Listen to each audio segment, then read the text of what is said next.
It happened in the middle of a toast, a crowded restaurant, glasses raised, her voice trembling, but not from nerves. Sometimes I wonder if I made the wrong choice leaving Daniel. Her words split the air like glass. Silence. Then nervous laughter around the table, people assuming it was a joke. I didn't laugh. I watched her lips as she realized what she'd said. A slip she tried to cover, turning it into a half smile. I mean, of course I love my husband. But I saw the flicker in her eyes. Not love, regret. The sound around me dulled, my pulse slowing to a crawl. Forks scraped. Someone made a joke to ease the tension, but I was already gone, sinking inward. I raised my glass, touched it to hers, kissed her cheek. No scene, no suspicion. Not yet. But in my head, something turned. Cold, calculating. The dinner continued. Laughter returned. But all I could hear was her voice replaying, like a confession she hadn't meant to give. Sometimes I wonder if I made the wrong choice. On the drive home, she hummed along to the radio as if nothing had happened. I studied her hands on the steering wheel. Steady. Too steady. Did she think I hadn't noticed? That the moment dissolved with the wine and chatter? I asked nothing, said nothing. But my silence pressed against her until she filled it with chatter about work, traffic, the wedding plans. Wedding plans. We weren't even married yet. Not officially, not legally. And still, she dared to look backward while asking me to walk forward with her. Her slip was more than a slip. It was truth, torn out of her before she could bury it. Truth doesn't need explanation. Truth reveals itself in reflex, in tone, in what people say when their guard drops. I replayed every glance she'd given me when his name came up before. Daniel. The ghost still tethered to her heart. A ghost she hadn't exorcised. A ghost she might never exorcise. My chest felt hollow, but not weak, not broken. Clarity was carving me clean. I began to watch her, quietly, precisely, not with paranoia, but with calculation. She left her phone unlocked on the counter once, careless. I memorized the passcode without touching it. Later, when she showered, I checked.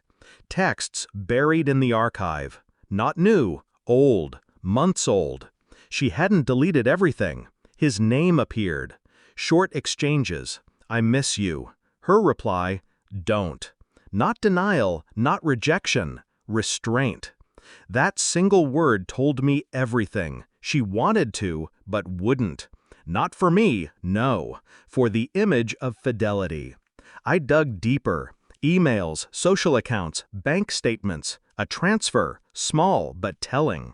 She'd sent him money after their breakup. To help out. Another tether. Externally, I was the same. I kissed her, laughed with her, slept beside her. But internally, every detail was evidence. Every breath was a clue.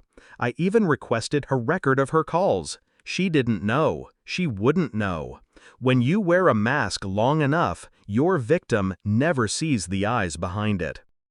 Each night, I cataloged what I found. Built the puzzle piece by piece. Not for confrontation, not yet. For precision. She thought she was safe in her silence. She thought the past could stay buried in her chest. But I was already digging it out with bare hands. The report arrived on a Thursday morning. I'd requested her phone records for the past year. The pattern was there. Sporadic calls to him. Not frequent, but consistent enough to signal something deeper than chance. At dinner that night, I slid the folder across the table. Calm, silent. She looked at it, then at me. Confusion, hesitation, then dread. Her hands shook as she opened it, scanning, recognizing her own number, his number, dates, times. Her lips parted, searching for words. It's not what it looks like. I stayed silent, still. The silence was louder than any accusation. Tears welled. I swear, it was nothing. Just conversations. I didn't want to hurt you. Her voice cracked. She was breaking. But I wasn't angry. I wasn't even sad. I was simply finished. I leaned forward, speaking for the first time in hours. The wedding's off. Her face collapsed. She reached across the table. I didn't move. "You can't mean that! It was a mistake! I love you!" Her words spilled fast, desperate, clumsy. The same woman who once spoke with poise and control was unraveling before me. I let her plead. I let her drown in excuses. And when she paused, I gave her the final blow. I knew before tonight. She froze. I watched her eyes widen as the weight of that truth sank in. Every smile, every kiss in the past week had been counterfeit, orchestrated, already knowing. Her world inverted in an instant. She wasn't just guilty, she was trapped, played. She whispered, "Why didn't you say something sooner?" I smiled, cold, because it's better when the knife twists slow. I walked out that night, left her sitting with the folder, her makeup streaking, her sobs muted by the restaurant's laughter around us. No scenes, no shouting, just silence, the kind that burns deeper than fire. She thought she'd wounded me by longing for another man, but in the end, she only exposed herself. I drove away without a destination. The night felt clean, empty, like a slate wiped bare. Love had been a performance. Trust had been an illusion. But clarity? Clarity was real. And clarity is all I need. Because nothing tastes colder, nothing cuts deeper than walking away while they're still begging you to stay.